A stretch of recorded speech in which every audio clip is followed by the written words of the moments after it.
সবাই কেমন আছেন? আশা করি সবাই ভালোই আছেন। এটা হচ্ছে আমার নিজের তৈরি করা প্রথম অটোমেটিক ইনকিউবেটরের বডি মানে সেটআপ। প্রথমে আমি এটা তৈরি করছিলাম ১, ২, ৩ তাকের।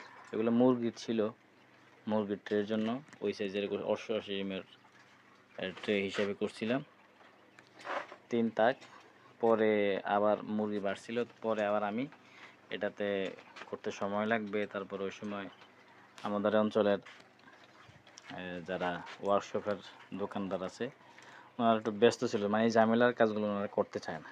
এগুলো একটু ঝামেলার কাজ তো, এরকম ফ্রেম বানানো, তারপরে এখানে গার্ড দেওয়া, এটা এই ফ্রেমটা মেইন বডি বানানো, এগুলো এটা অন্য ঝামেলা মনে করে। ওনারা তো এই কাজ করে অভ্যস্ত না।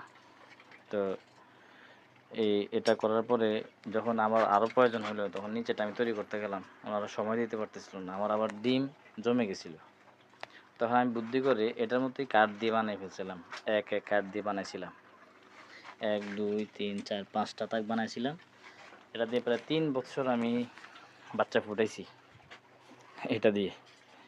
আলহামদুলিল্লাহ ভালোই হ্যাচিং রেট ছিল। বুদ্ধি করে এই পাশেও আমি এই বাতি দিছিলাম এবং কুলিং ফ্যান দিছিলাম, আবার এই পাশেও বাতি দিছিলাম এবং কুলিং ফ্যান দিছিলাম, যার কারণে আমার এই ডিম ফুটার পার্সেন্টেজটা অনেক ভালো ছিল। মানে একদিকে ভালো ফুটতো আর একদিকে খারাপ ফুটতো এরকম ছিল না, সব দিকে তাপ সমান থাকার কারণে হ্যাচিং রেটটা খুব ভালো হইতো।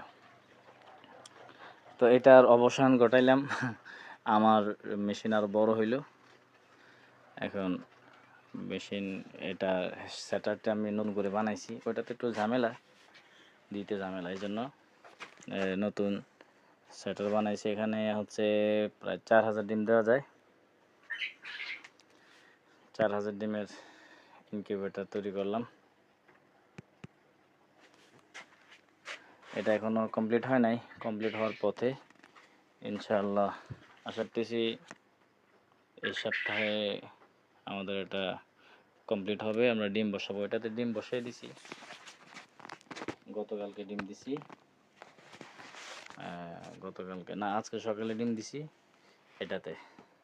আর এটা রেডি করব 5 দিনের গ্যাপ দিয়ে, এটাতে ডিম দিয়ে দিব। এটা এখন তৈরি হয় না, এখানে টার্নিং মোটরটা সেট করছি, আর কিছু সেট করা হয়নি।